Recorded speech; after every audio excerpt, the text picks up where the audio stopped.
The rising cost of just about everything in America, from cars to travel. Today's New York Post calls it the incredible shrinking dollar, with prices rising nearly 5.5% year to year, the worst inflation in 13 years. Some of the biggest spikes are in the travel sector, leaving many of us struggling to find better rates for our getaways. Errol Barnett is following this. Errol, what is going on here?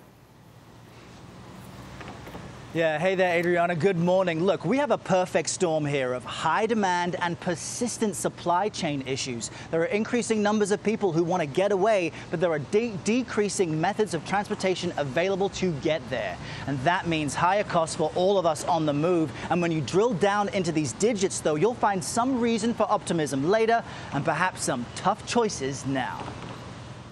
I think it's highway robbery. Prices are ridiculous right now.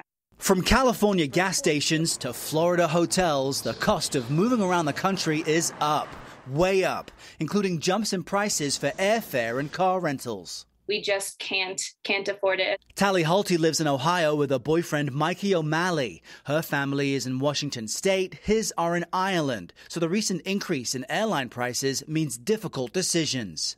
We really want to go everywhere, do all the things, but because of the prices being so high right now, we can't afford the extra trips.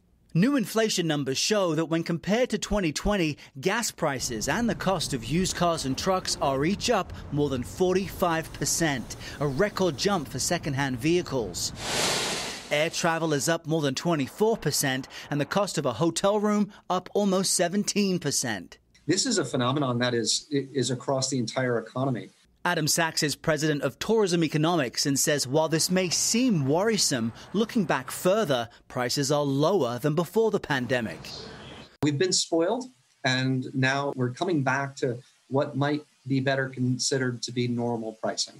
Sachs says expect prices to keep getting steeper for two reasons. Partly because we're not fully back to where we were pre-pandemic. Both on airfares and on hotel prices, but also because wages are rising in the industry.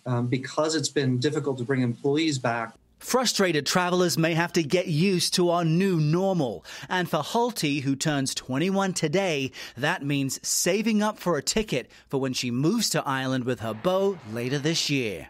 We're still doing what we need to get those tickets. It's just a bit more of a strain than it used to be on us financially.